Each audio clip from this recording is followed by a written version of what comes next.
ఈరోజు దేవుని మాట యెషయా గ్రంథము 49వ అధ్యాయం 2వ వచనం. తన చేతి నీడలో నన్ను దాచి ఉన్నాడు, తన చేతి నీడలో నన్ను దాచి ఉన్నాడు. నా నోరు వాడిగల ఖడ్గముగా ఆయన చేసి ఉన్నాడు, తన చేతి నీడలో నన్ను దాచి ఉన్నాడు. నన్ను మెరుగుపెట్టిన అంబుగా చేసి మూసి ఉన్నాడు. ఈరోజు మన ధ్యాన వాక్యంలో యెషయా ప్రవక్త ద్వారా దేవుడు ఇస్సాకు కుమారుడైన యాకోబును గూర్చి ఎలాగున తల్లి గర్భమును పడినది మొదలుకొని ఏ రీతిగా ఆయన తనను దాచి మూసి భద్రపరిచి ఒక అంబుల పొదిలో దాచబడిన అంబుగా చేసి ఉన్నారో జ్ఞాపకం చేస్తున్నారు. యాకోబును ఇశ్రాయేలుగా మార్చి పేరు పెట్టి పిలిచి ప్రతి అడుగడుగున ఎలా తనను అనగా ఇశ్రాయేలు కుటుంబమును ఈనాటి వరకు దాచి మూసి ఉంచారో తెలియజేస్తున్నారు. ఏశావు అను తన అన్న చంపజూచిన సమయంలో మేనమామ బెతూయేలు ఇంటికి పంపి 21 సంవత్సరాలు దేవుడు కాపాడారు. ఈ భాగము ఆదికాండం 28వ అధ్యాయం 1వ వచనంలో చదువుతాం. లాబాను ఇంటి నుండి తన తండ్రి ఇంటికి కుటుంబంతో వచ్చుచుండగా 7 దినముల ప్రయాణమంత దూరము తరుముకొని వచ్చుచుండగా రాత్రి లాబానుతో స్వప్నమందు దేవుడు మాట్లాడి మామ ఉగ్రత నుండి కోపము నుండి దాచిన దేవునిగా మనం ఆదికాండం 31వ అధ్యాయం 23వ వచనంలో చదువుతాం.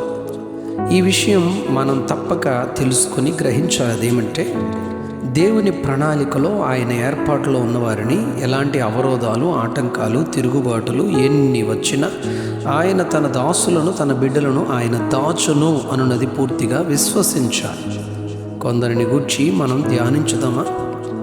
యెహోషువ సమయంలో యెరికోను వేగు చూచుటకు యెహోషువ పంపిన 2 వేగుల వారిని దేవుడు ఎంతో ఆశ్చర్యంగా రహాబు అను వేశ్య ఇంటిలో జనుప కట్టలలో దాచి వారిని రక్షించినట్లు మనం యెహోషువ గ్రంథం 2వ అధ్యాయం 1-6 వచనాల్లో ధ్యానం చేస్తాం. అహాబు, యెజెబెలు రాజులుగానున్న దినాలలో దేవుని ప్రవక్తలను నిర్మూలము చేయుచున్న ఆ సమయంలో రాజు యొక్క గృహ నిర్వాహకుడైన ఓబద్యా ద్వారా 50 మంది చొప్పున 100 మందిని దాచి ఓబద్యా పోషించినట్లుగా రాజులు రాసిన మొదటి గ్రంథం 18వ అధ్యాయం 4వ వచనంలో మనం ధ్యానిస్తాం.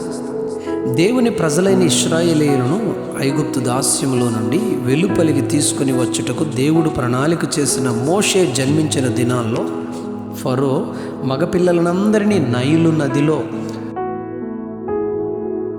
పడవేయుమని హెబ్రీ మంత్రసానులకు ఆజ్ఞాపించిన సమయంలో శిశువుగా నుండిన మోషే సుందరుడయుండు తల్లిదండ్రులు చూచి విశ్వాసమును బట్టి రాజాజ్ఞకు భయపడక 3 మాసములు మోషేను దాచిపెట్టారు అని నిర్గమాకాండంలో ఉన్న చరిత్రను హెబ్రీ గ్రంథకర్త 11వ అధ్యాయం 23వ వచనంలో వివరిస్తాడు.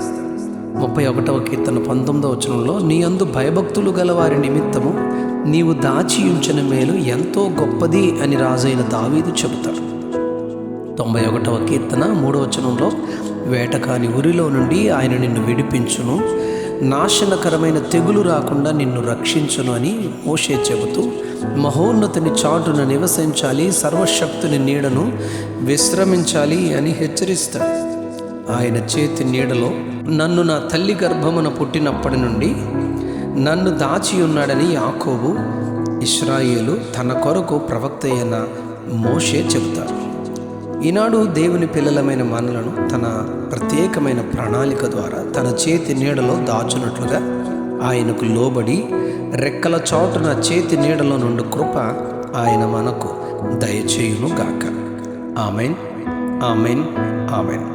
తన చేతి నీడలో నన్ను దాచి ఉన్నాడు, తన చేతి నీడలో నన్ను దాచి ఉన్నాడు.